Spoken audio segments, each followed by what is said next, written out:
Well, there it is from Jared Greenberg. If you take a close look at Ja Morant leaving the arena with a visible limp, did not take any questions from the media. So let's welcome in Jared Greenberg, who put this investigative tweet out last night. And also Smitty is on set now. Ja Morant, again, limping after Game 3, that recent recipient of the Most Improved Player Award. Also, like you said, Jared, did not speak to the media following that loss. So what do we know about the extent of Ja's injury as of now? Hey, Chris, unfortunately, that's really all we do know. Taylor Jenkins, after the game, did not give out much information. They said he's going to undergo further evaluation. As of the latest injury report that's put out every hour on NBA.com, the Warriors and Grizzlies have not yet submitted their injury reports for Game 4. So we will wait. The Grizzlies will have a media availability later on today in about 3 or 4 hours from now, so we hope to learn more at that point. But really what took off last night, and again, we'll wait to see Ja's status, but was the back and forth, this drama that escalated. It started with Taylor Jenkins in his media availability after the game saying that he felt that Jordan Poole pulled and yanked Ja Morant's knee. Moments after, and I literally don't think it was 30 seconds after I took that video of Ja walking out the arena, he must have been sitting on the bus, he tweets out, retweets the play in slow-mo and says, broke the code, clearly trolling Steve Kerr, who accused Dillon Brooks of breaking the code. Remember, he got ejected after a flagrant 2 in game number 2 and then got suspended for his play. The Grizzlies all then came to the defense of Ja Morant when they came to the podium. The Warriors, as you would expect, came to the defense of Jordan Poole, their teammate, and you know, Steph Curry and Klay Thompson all said that there was nothing malicious about that play. Jordan Poole, in fact, said that he was just trying to make a play on the ball. But Smitty, you know, you were great at this in your playing days. It feels like right now the Warriors may be in the head of the Memphis Grizzlies, and there's a whole lot of gamesmanship here, Smitty, going back and forth from Game 1 with Draymond being ejected, Game 2, Dillon Brooks being ejected, and now this incident here in Game 3 between Jordan Poole and Ja Morant. You know, Jared, great point. I'm glad you brought that up. And obviously, when you have these type of series as far as talent and young versus old, that's where experience comes in. And even handling something like this adversity, you cannot let this be something that distracts you in your locker room from either side. Warriors has been there, and this is where the Memphis Grizzlies, you know, from the president, general manager, basketball operations, all these titles, coaches, you got to focus this back on basketball. We don't want any injuries at all, you know, from any of our players, whether they're star players or not. But I think when you start getting caught up in talking to the media, trying to win the media, that's when you're going to lose focus. And just watching that play, I don't know when Ja Morant got hurt, whether it was when he got grabbed, but I also saw early in that game he took a knee to Klay Thompson. Then there was a knee, even on that play with Jordan Poole, if you watch right here. Really doesn't matter. I think right now both teams are trying to win the media. And I think if you're the Memphis Grizzlies, you got to come out and just play. You're playing up against an experienced team that have been through a lot of different situations. And this is where you're going to have to learn. And I also know back in my day, breaking the code, Jared, the code was if somebody knew you was injured at times, nothing I would say lower, but if it was fingers, shoulders, you know, even that jump ball, we had guys try to grab your fingers, try to hit your shoulders, try to hit you wherever they thought there was an injury to try to win the game. Nothing malicious, I would say, as far as going after your knees, but I would say any other ankles and everything else, toes, you got stepped on. Yeah, you know, Smitty, when you mention all of those things, and I think about how they've played out throughout this series, and the fact is GP2 is out with his injury, right, for a month or so. They would have to get to the finals for him to come back. And you think about Dillon Brooks missing time, being suspended. Jared, it seems as if a situation that's escalating, is there any point that the league would step in and maybe try to handle this before it does escalate too far between these two teams? Yeah, I'm not really sure how much the league could do at this point. You know, I would imagine that the officiating would be pretty tight, and you know, we for Game 4 tomorrow night. But Taylor Jenkins said that he would get together with his general manager, and they would consider submitting the play to the league. But keep in mind, this is a very common practice. Teams submit plays almost after every single game to the league office. And I'm sure the league, being that this is a high-profile playoff game, will take a look at it anyway. But like Smitty said, this particular play, it's very different in slow-mo than it is in real time. And you have to keep in mind how fast it happened and the fact that there was contact, incidental contact, with Jordan Poole's knee and Ja Morant's knee just a hair of a second before Jordan Poole made any contact with his hand and the knee. So, let me say this too, just for some perspective, if people are going to get on this conspiracy theory wagon. In the NBA playoffs, for the first 4 games of every series, the officials are predetermined before every series. So whoever is on the officiating crew, when that is announced at 9 a.m. Eastern tomorrow morning, that was determined before this series started. Now, for games 5, 6, and potentially 7, that's when the officials are determined as we go based on who has and who has not refereed this series. But I would imagine there will be a tight leash tomorrow night, just in terms of the intensity that has been displayed on this court over the first 3 games of the series. Yeah, and like you said, we haven't heard from Ja Morant. There was also that clip of Ja Morant and Klay Thompson knocking knees during the game as well.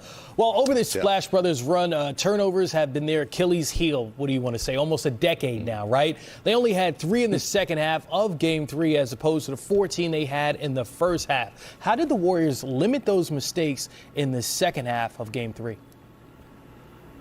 Chris, it really is amazing that we're still talking about this. But I think, when you've seen a team over the years that plays at times with the pace and the amount of shots they put up, the amount of ball movement they have, it's some people want to say it's almost a product, the turnovers are, of that. And sometimes you could deal with that. But it's a team like Memphis, and we even saw it in the Denver series to a certain extent, that when you're able to capitalize on those turnovers, and that's what we saw in the first half of last night's game, was Memphis making the Warriors pay for those turnovers.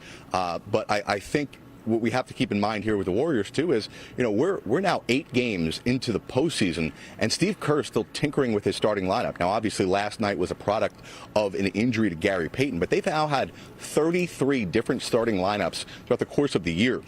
This is a team that, yes, has veteran leadership, championship experience, and Hall of Famers, but they're also trying to put in the youngest starter in the history of the playoffs last night in Jonathan Kuminga, who had 2 early turnovers, which is why you saw him get pulled out of the game quickly last night. But I would say, one of the things, as it's Mother's Day, I asked Steph Curry about this the other day. Remember back early in his career, we made a big story about paying a fine to his mother for every turnover he had. He used to give her $200 per turnover. He said that's long gone. That check doesn't cash anymore. But he said now, worse than having to pay the fine, since he doesn't have to do that, is after the game checking his phone and being embarrassed by the text messages he gets from his mom for committing those careless turnovers. So I would imagine it's something that they're going to certainly today in practice try and talk about and clean up. But I would imagine those double-digit first-half turnovers is going to be a big theme this afternoon. Yeah, the pride of Southern Virginia. She was a Radford graduate and also a Virginia Tech graduate. So on Mother's Day, some trivia for Steph Curry's mom. Jared Greenberg, we appreciate you chiming in, covering those Golden State Warriors and Memphis Grizzlies. And look at these numbers, Smitty. Are you kidding me? The Golden State Warriors, first team ever, second team ever to shoot 60, 50, 90 in a playoff game. 76ers in 2001 when Allen Iverson dropped 52. Only other team ever to do that in a game. How did they get that done? I mean, you can say, okay, it's the Splash Brothers, Jordan Poole, Andrew Wiggins, Jonathan Kuminga, all these guys. But really, the execution had to be the key to that, right? Yeah, it is. And I think that's why they have so many turnovers at times, because they are so much movement, ball movement, player movement. But it's all those ingredients. First, it's the Splash Brothers, their ability to shoot the basketball, and also they have quick releases, and they also move without the basketball. Let's look here right now. Let's also see they have 4 guys above the three-point line offensively. No communication by the Memphis Grizzlies. As you can see, Wiggins gets an easy dunk. Next one right here is, look at the ball movement and people moving. Draymond downhill. Jaren Jackson comes over and easy dunk again for Kuminga. Next, Steph Curry, freeze it, pass it. Don't stand. Get out there and replace pump fake, best move in basketball, because you have to go for it because of Steph Curry. Another, Jordan Poole, the old Utah action. set a screen. Don't just lay on the screen. Well, next time I'm going to slip it. Because of the three-point shooting, Morant couldn't get over there easily because that's a long run. And then just watch Klay. This is vintage Klay Thompson. Comes off screen. Oh, doesn't have a shot. Use the pump fake. Keep moving, Klay. Keep moving. The Memphis Grizzlies fell asleep. And that's how you shoot those percentages. Was still impressive. Whether there's nobody in the gym or not, they're not getting a lot of dunks. They don't have Shaquille O'Neal on their team where they're throwing in the paint. They're getting easy dunks, and they're not having a Shaquille O'Neal where they're getting double team. He's getting double and getting those guys easy shots. It is ball movement. It is backdoors. It's triple handoffs. And they're going to have some turnovers because Draymond likes to throw to a spot before his shooters get there.